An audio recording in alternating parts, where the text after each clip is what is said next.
Bem-vindos aqui ao vídeo número 2. Vamos falar do MEUH, a base de todas as perguntas do exame. No vídeo anterior eu disse uma coisa muito importante, que foi, se perceberes o MEUH, vais acertar na maioria das perguntas do teste A1, A3. Hoje vamos provar exatamente isso. Porque este não é só um conceito teórico, é a forma como um piloto pensa antes, durante e depois de cada voo.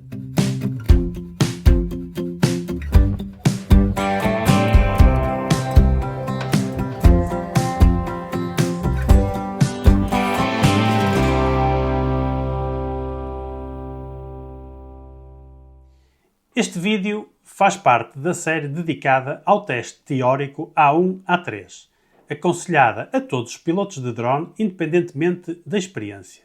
Se ainda não viste o primeiro vídeo, aconselho vivamente a começar por lá. O que é então o MEUH? MEUH significa Meteorologia, Ambiente, UAS, Drone e Fatores Humanos. Não é uma sigla bonita, é uma ferramenta mental. Sempre que o exame te coloca uma situação, tu deves pensar: nesta situação, o que está aqui a falhar no MEUH? Meteorologia. Comecemos pelo mais óbvio. As condições atmosféricas. No exame, o clima aparece de forma direta ou escondido numa situação. Exemplos típicos. Falam de vento forte, rajadas, nevoeiro, chuva, tempestades nas proximidades. E aqui fica um exemplo de uma pergunta de exame. É seguro voar se houver cumulonimbus nas proximidades? A resposta correta nunca é. Depende do drone. A resposta correta é não voar. Tempestades traduzem vento imprevisível, chuva intensa, descargas elétricas. E isto aparece muitas vezes no teste. Já agora, o palavrão cumulonimbus é um tipo de nuvem de grande desenvolvimento vertical, densa e imponente, que está associada a condições climáticas extremas e tempestades. Depois, o ambiente. Aqui o exame adora apanhar os pilotos desprevenidos. O ambiente é tudo o que não é o drone nem o clima. Falamos de pessoas, edifícios, árvores, estradas, linhas elétricas, helicópteros, zonas geográficas. Pessoas não envolvidas. Regra muito simples. Na categoria aberta existe a subcategoria A1.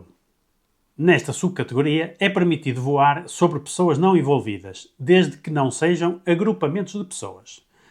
Drones com menos de 250 gramas podem sobrevoar pessoas e drones da classe C1 também o podem fazer, embora seja recomendado evitar sempre que possível.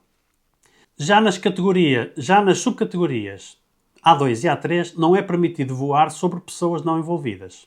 Não interessa a altura, não interessa o peso. Se aparece alguém por baixo do drone, tu tens que agir. Zonas geográficas. Outra pergunta clássica de exame.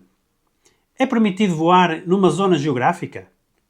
A resposta correta, sim, mas apenas respeitando as condições dessa zona.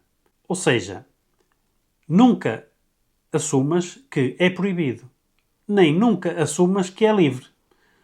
Consulta sempre a informação oficial dessas mesmas zonas. Depois, o U, que é o AS, o drone. Aqui entra o teu equipamento. E o exame parte do princípio que conheces o teu drone. Isto inclui o peso, a categoria, a autonomia, a resistência ao vento e o comportamento em falha de sinal. Se houver uma pergunta como: onde se encontram as limitações ambientais do drone? A resposta correta é sempre no manual do utilizador. Não é no fórum, não é no site da loja, é no manual. Depois, bateria. Outro tema recorrente. Aqui, convém ficar aqui com duas informações. Portanto, valores importantes para o exame. 25% aviso de bateria fraca. Quer isto dizer regressar. 10% aviso crítico. Pousar imediatamente. Se decorarem só isto, aqui já ganham pontos. Depois, H, os fatores humanos. Aqui muitos pilotos falham, porque acham que isto não se aplica a eles e aplica-se a todos. Estou seguro? O exame gosta muito deste conceito. Doença, medicação, stress, álcool, fadiga, emoções. Se algum destes fatores está presente, a resposta correta é quase sempre não voar. Exemplo de pergunta de exame. Um piloto toma medicação forte. Pode voar?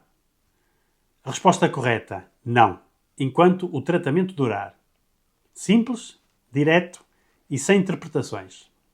E então, como usar o MEUH no exame? Agora, a parte mais importante.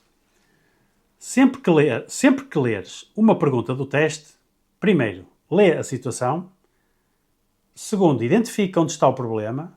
Terceiro, associa ao MEUH. E quarto, escolhe a resposta mais segura.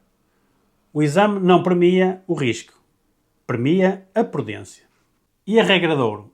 Se estiveres na dúvida entre uma resposta mais ousada e uma resposta mais conservadora, escolhe sempre a conservadora. Essa é quase sempre a certa.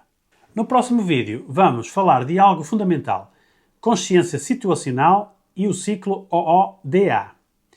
É aqui que muitos pilotos erram e onde o exame começa a ficar mais interessante.